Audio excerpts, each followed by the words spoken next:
Round one of the 2024 NBA draft had some shocking moves as some teams drafted some players higher than they were supposed to go, while some players dropped outside of the lottery, even though they were potentially guaranteed lottery picks to certain teams. One guy was Dalton Connect that ended up at the Lakers at 17, who a lot of people had as a top 10 player. Then Zach Edey, who was supposed to go to Lakers at 17, ended up falling to Memphis at 9. But the biggest move of the night was how people are considering the Oklahoma City Thunder had the two steals of the NBA draft in Nikola Topic and Dillon Jones. But we're going to be talking about Topic here as because Dillon Jones was someone we didn't really scout. And later in the first round of the draft, at that point, we're taking the best available. And we considered Jones the best available at the time, which I kind of agree. 6'11 wingspan, 235 pounds. In college, he averaged 21 points and 10 boards as a shooting guard at 6'5".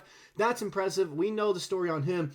But it's Topic is what really has me worried. I know a lot of other Thunder fans worried. We talked about it in the live stream last night about how, I had a little bit of an overreaction, I'll be honest. A little bit of overreaction because, I didn't really scout him because I didn't really necessarily see him coming onto the team. Gonna be honest, I didn't really, see a spot for him because A, the injury, and B, I just don't really, see how he can make an impact at this moment. But when I had, a few hours to cool down, gather my thoughts, watch the Sam Presti press conference talking about Nikola Topic and, why they went out and got him, it makes sense now because he's thinking, farther down the line. He knew there weren't many guys in this draft that we could take and would have an instant impact. He's looking at guys 2 years down the line that can have an impact on this team. And that's what we're going to look at here, what Presti had to say. The first thing he had to say, though, was definitely about the injury, which is big. All right, this is what we're going to cover here because it's a huge injury. All right, it's an ACL tear. That's huge. It's hard to come back from those. And when you do, sometimes you're not the player that you used to be. So this is what he had to say about it. The league put in some rules this year where everybody has access to the new. That's all, we really got. To all the new players that are in the draft. We've seen all of the imaging. Everything that we've seen is, I don't want to say suitable, but we're comfortable with, I want to say. Our experience with Chet and the time that we used with him during his first year was certainly a factor into the way we thought about this opportunity. And I think we learned some things in that instance. Okay, so he addressed the injury, all right? And he saw the imaging. The team doctor took a look at it, apparently, who's been with us 17 years now. They've all looked at it. They've talked with Topic. And it's something that they're willing to take a risk on because we were in a weird position in this draft, okay? I think all of us were betting on when we saw Cody Williams start to slide when he was supposed to go like 7th overall slide. He kept on sliding. Everyone was like, okay, there's a real chance we can get Cody Williams now at the 12th overall pick. Then the Jazz selected him. Danny Ainge, I will never forgive you for that.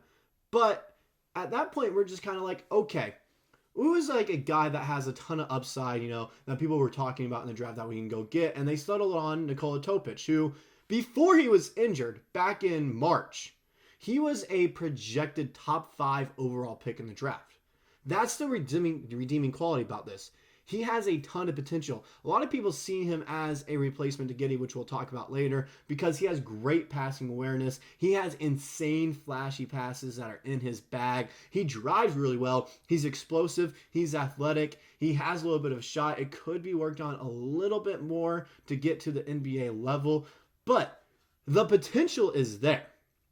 He could be a serviceable role player and bench guy for us when he comes back from this injury. And it looks as though he won't play next season, all right, which is fine by me because I feel like we're going to have guys on this team who will play next season. After that will probably be gone, which opens up that spot for Topic. It's just one of those things where the situation we were in, we needed to go after guys that had high upside, a lot of potential that could work out for us later on down the line when eventually we have to lose someone because of salary. So I get the move now. I completely get it. It's just the fact he's injured has me a little bit scared. But when he's talking about this whole Chet situation, the only difference between those two situations is Chet got injured a few weeks before the season started. He played Summer League. He was working out with the team, all right? He was healthy when he was drafted. Topic, he was injured when he was drafted. He had an ACL tear, okay? And Chet's injury was horrible as well. So they're going to definitely use, like he said, the time that they had with Chet, the experience they had with his injury for Topic as well, to see if they can get him back on path to be the kind of player he was before the draft even started before that injury, because like we mentioned, he was supposed to be a top 5 pick before the injury.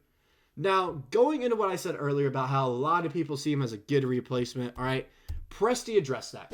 He did. He addressed what everyone said about him being a Giddey replacement, and this is what he had to say. I wouldn't compare him specifically to Josh or any other player in that way, but like I said earlier, guys that are big for their position, that process the game well, those guys will play pretty much all over the floor. I don't know what he was saying there. Not great grammar there, Presti. In different combinations. So we value those skill sets probably more than trying to replicate a specific role or anything like that. And then going to the final things that he had to say about that. I do think those guys, I don't think you can have enough people that can make decisions on the court. And when you combine that with size, it definitely increases the effectiveness or the probabilities of those decisions being good. I like how he brought up his size, because when you saw the picture of him standing right next to J-Dub at the draft, taking pictures together, 112th overall pick to another, you can definitely see, okay, he's listed at 6'3" or 6'4", I believe. He looks more like 6'6" or 6'7". He looks bigger than what it shows on his draft profile. I don't think he's really 6'3" or 6'4". He's probably 6'6", would be my guess. 6'6", 6'7", has the same kind of size as Giddey, but he's more explosive. He's more athletic. A lot of people say he could potentially have, a bag like Luka, which I don't necessarily want to go there. I wouldn't go ahead and say that already. He does have a nice looking game as it is, and he has great court awareness, IQ, passing ability. I've watched some tapes now over him. His passes are insane. He can find the open man, and he zips it across the floor. He throws it with power. He gets it to a guy quick. All right, so it doesn't give the defense time to actually get back and guard the person that just got past the ball, which is impressive.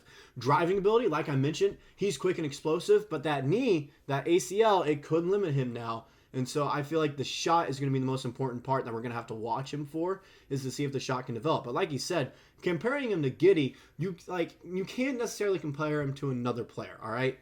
He's his own player. He has access to a game that is better than Giddey, but Giddey has access to his game that are better than Topic. That happens as well when you've been in the league 3 years now. And so it's one of those things where, yes, I can see why people are calling him a Giddey replacement, but their games aren't completely the same, okay? You got to look at it differently. Topic, I truly think, has more raw athletic potential, whereas Giddey, he has more, mental awareness and IQ, all right? He makes the right decisions on the floor, whereas Topic, he's just, athletic, and he makes these flashy passes that Giddey couldn't make, all right, because of his athleticism. So it's one of those things where, okay, I can see it now, all right? I see the process. He didn't really talk about Dillon Jones from what I saw. It was more, a lot of questions were over Topic because of the injury and concern, and people were thinking okay, is he just a guy to replace Giddey? Is he going to play it all next year? A lot of the questions were for that. Dillon Jones, what I'll say about him real quick, 6'4", 6'5", with a 6'11" wingspan at 235 pounds. That's impressive. And the 235 pounds, it's not a husky 235 at 6'5" either. He is built, all right? He's got a good amount of muscle on him, and he averaged 21 and 10 as a shooting guard, all right, last year for Weber State. That's impressive. 10 rebounds with a 6'11" wingspan at 235 going into the NBA at that. And he's, I don't want to say he'd grow one more inch or two. It'd be nice if he could. I doubt that'll happen. I think he's kind of hit his spurt now. But like I said, 6'11" wingspan, 235 pounds, 10 rebounds in the, Big Sky Conference, can translate into probably 4 or 5 boards for us as a guard if he ends up getting a significant amount of playing time. When I say significant, 16 minutes a game. I doubt that'll happen. I bet he only gets 10 minutes a game. But we'll see what happens. The biggest question and concern from this draft, all right, was Nikola Topic. Is he going to play? What's this ACL injury look like? And why was the reasoning for drafting him?